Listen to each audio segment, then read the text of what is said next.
السلام علیکم ورحمت الله وبرکاتہ. مفتی حضرت علی صاحب څنګه یې؟ امید لرم چې ښه به الله رب العزت یې ښه لره. د رمضان روژو دپاره نیت کول څنګه دی؟ لازمي دی او که نه؟ لږ وضاحت وکړې، ډېره مهرباني. والسلام. وعلیکم السلام ورحمت الله وبرکاتہ. د رمضان د روژې د نیولو د نیت متعلق ملګري تپوس کړی دی. د هر عبادت د صحیح کېدو دپاره نیت چې دی نو هغه شرط دی. بخاري کې مول حدیث دغه راځي، صاحب مشکات هم را نقل کوي، انما الاعمال بالنیات. د اعمالو دارومدار په نیت باندې دی. نو د روژې صحیحوالی دا هم د نیت سره مشروط دی. برابره خبره ده که دا روژه فرضي یا بالفرض، نفلی، قضایی یا نظری، خو د نیت نه بغیر دا نه صحیح کېږي. که بغیر د نیت نه سړی ټوله ورځ خوراک او څښاک ونه کي، دې ته روژه نشي ویلی. البته دومره ده د نیت الفاظ په ژبه باندې ویل نه ثابت دي او نه ضروري دي. بس د زړه د خیال ته نیت وي، یا خو د ماښام نه سړی ووایي چې سبا ورځ به انشاءالله زما روژه وي، بس زړه کې راولي.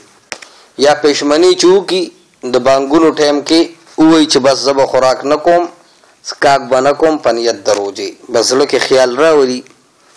او هسې هم المعروف کالمشروط په بنا سړي ته د رمضان په میاشت کې پته وي چې صحتمند وي، بس روژه وي، هغه خیال را تازه کړي. او ښه دا ده چې په رمضان کې چونکې سړی کله کله بیمار شي یا څه وجي، نو بیا خو روژه سړی نه نیسي.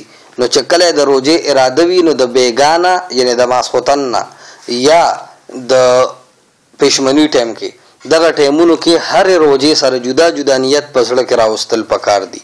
دا نه چې ګنې صرف په اول روژه د نیت وکړو دا ټولې میاشت دپاره کافي دی، نه.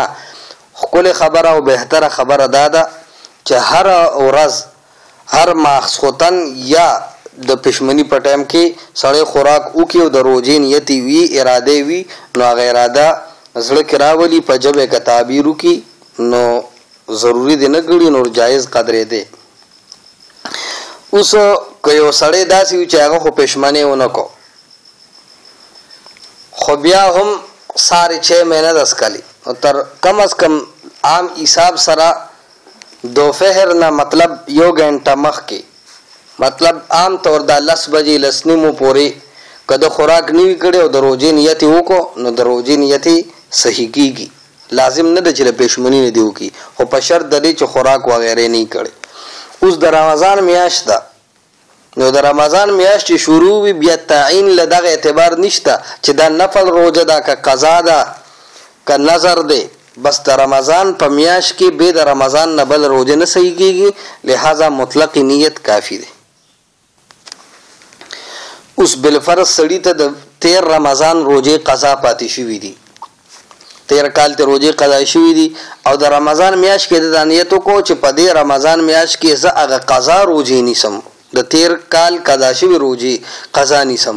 نو که د هغې قضا نیت یې وکړو بیا هم قضا به نه ادا کېږي، بلکې د رمضان روژه به د باندې لازمیږي. البته دا کم 13 کال چې د قضا شوي دي دا د دې رمضان د روژو نه بعد ونیسي.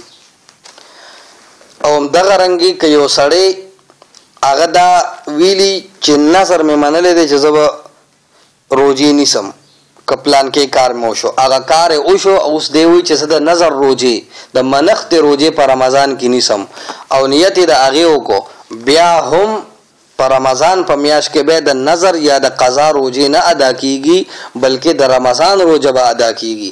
دا خپلې د نظر روژې یا نفل روژې یا قضا روژې دا به د رمضان نه بعد بیا نیسي.